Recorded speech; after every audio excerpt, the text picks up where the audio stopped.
It's time for the Longines Chronoscope, a television journal of the important issues of the hour, brought to you every Monday, Wednesday, and Friday. A presentation of the Longines Whitnor Watch Company, maker of Longines, the world's most honored watch, and Whitnor, distinguished companion to the world-honored Longines.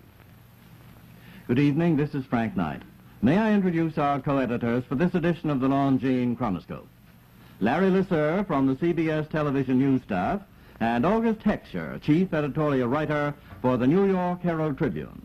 Our distinguished guest for this evening is the Honorable Charles J. Kersten, United States Representative from Wisconsin. Representative Kersten, you're the author of the Kersten Amendment to the Mutual Security Act, the amendment that looks forward to the liberation of the Soviet Union's captured territories. May we ask you tonight just what's happened to that amendment? Has it ever been implemented? Well, Mr. Lasser, this amendment was adopted about 3 years ago, and nothing was done during the first 2 years. I think the amendment is under study at the present time. Well, just what does that amendment take up? It's $100 million for the formation of military groups out of refugees from the communist countries, is that right? One of the major objectives of the amendment is to form military units, national military units, from escapees from behind the Iron Curtain countries. For example, Polish units, Hungarian units, Czechoslovak units, and so forth, with their own distinctive uniforms and flags of their own free countries, attached to NATO or to the American forces. Would the idea be that these would be used in the countries of their origin in some future war? Well, the chief idea, Mr. Heckscher, is that they might be magnets of defection. Presently, there is a disposition, a rather important disposition on the part of many of the members of the armed forces in these countries to escape, but there's no place to escape to. These would provide a place for them to escape to. Well, Representative Kersten, twice now, I believe, the Soviet Union has brought up charges against the United States on the basis of the Kersten Amendment, charging that we are interfering in the internal affairs of the so-called people's democracies. How do you answer that? That's correct. They have brought up these charges twice, Larry. The exact opposite is true. This is not interference in the internal affairs of Poland, Czechoslovakia, Hungary, and so on. It is the communists who have interfered in the internal affairs of these countries.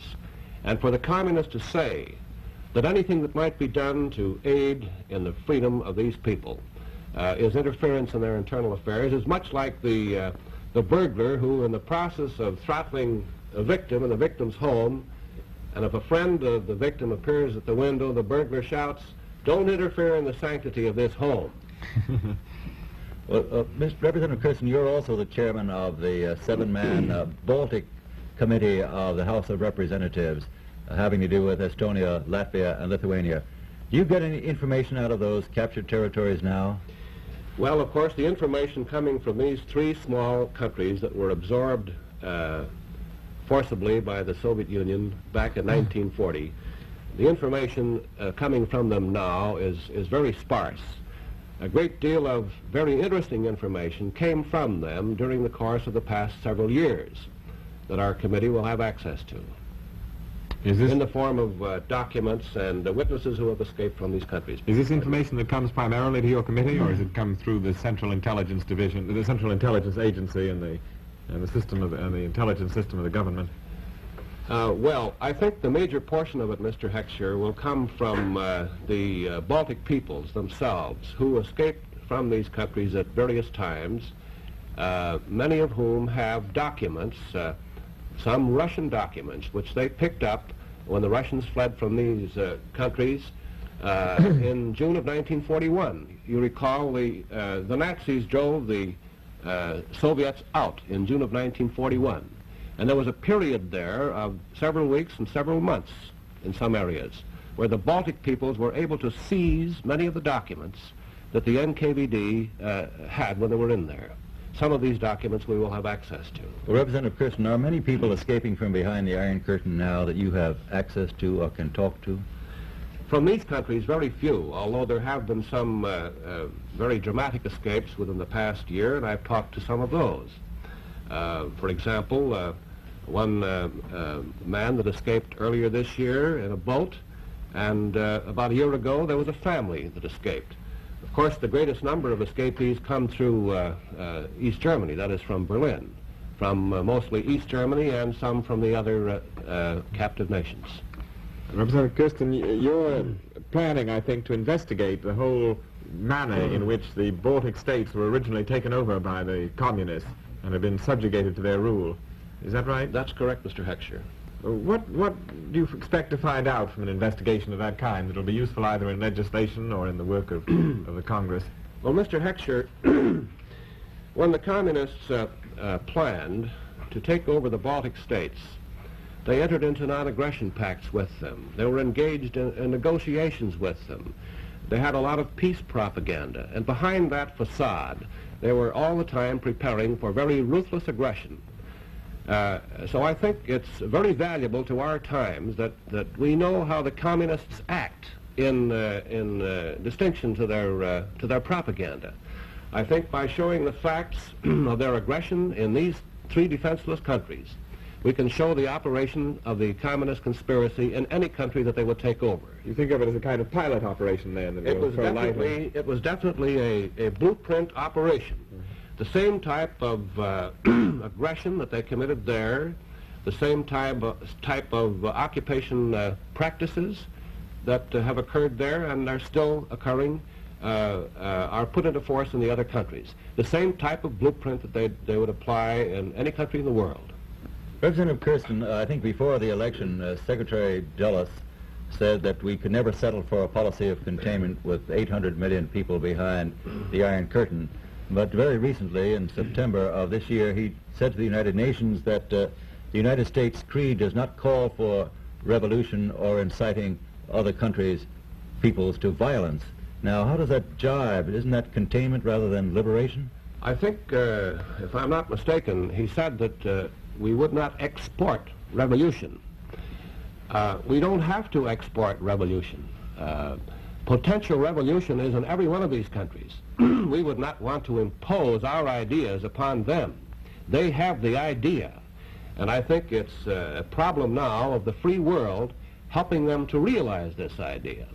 The riots in East Germany and East Berlin certainly demonstrated this, and I think it changed the thinking of a lot of people in the Western world. Yes, but wasn't it true that when those riots occurred, we found that then we didn't want to take the measures which might be called liberation, but we were afraid that whatever we did to acerbate that situation might lead to a general war?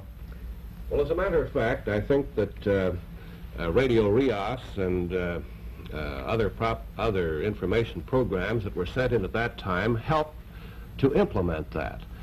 I think actually the Soviets were greatly jarred by that. The end of that uprising is not yet. I think that will stand as a very important, dangerous fact for communist control. The fact that people, unarmed, were able to rise up against Soviet tanks. The fact that a Polish officer under communist control is reported to have failed to shoot down rioting Germans. And the fact that apparently many Soviet troops had to be executed because they did not proceed against these rioters is very dangerous to the communists. This is something that must be studied on a broad scale and implemented on a broad scale, not perhaps immediately, but certainly it is of immediate and great consequence. Representative Kersten, you said that Radio Rios, which is the German radio in West Germany, was helpful in the June 17th riots. And I take it, therefore, that you mean that information programs are helpful, but haven't we, under this Congress, cut down on the money being expended for the Voice of America? There was a temporary cutback in this last session, but with a definite understanding that the program would be expanded next year with the proper type of orientation. I happen to have participated in the debate on that proposition, and Mr. Tabor, the chairman of the Appropriations Committee, stated that the program would be fully supported when it was properly oriented, and I believe it is being properly oriented now. I believe that the information program should be fully supported, it should be expanded, it can be a great factor in the helping to win the Cold War. Yes, but Representative Kersten, isn't this new program which the administration has put in, less in the direction of psychological warfare and more in the direction of plain information than it ever has been before. Isn't it a step back, really, from the policy of liberation or rollback? Oh, I don't think so, Mr. Heckscher. I think, for example, the recent disclosure of the terrible atrocities in Korea by the government, that is by the Department of Defense, was an illustration of what can be done with truth and with facts. This is a very effective psychological warfare, if you want to call it that. It's an information program, but they are very hard, dangerous facts to people who don't know the truth about communists. That is, it gives the truth about communists, and it is very dangerous to the communists themselves. Well, Representative Kersten, as a last question, may I ask us, you apparently think that liberation can be accomplished without war, by peaceful means. But tell me, do you think we can liberate the Iron Curtain countries without and still reduce taxes?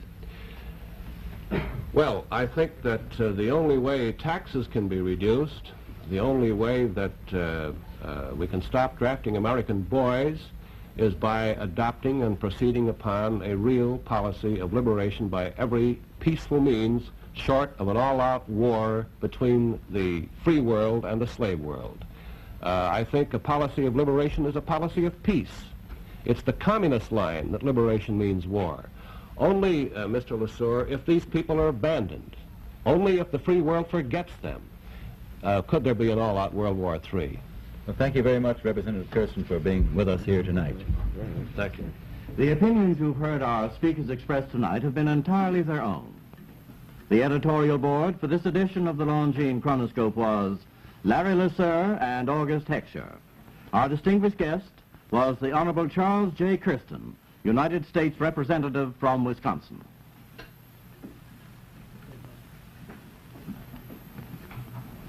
For that most important name on your Christmas gift list, the gift of complete acceptability is Longines, the world's most honored watch.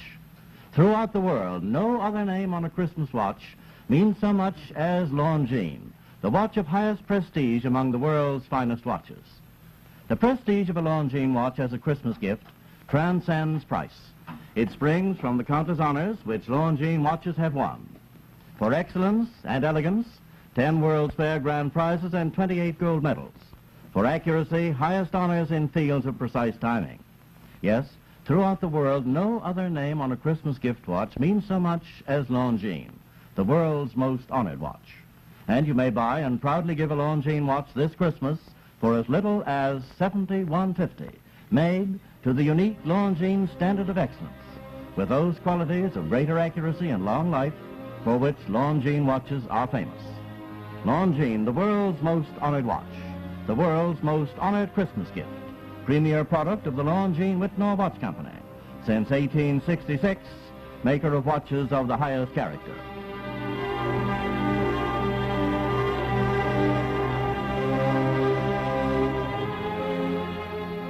You and your family will enjoy a special Thanksgiving treat in Longines Whitnall's 5th annual Thanksgiving Festival, a gala hour-long program of music, song, and dance.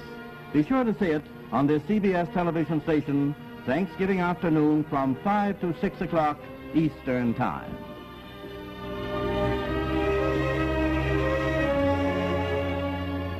This is Frank Knight reminding you that Longines and Whitnall watches are sold and serviced from coast to coast by more than 4,000 leading jewelers who proudly display this emblem. Agency for Longines Whitnall watches.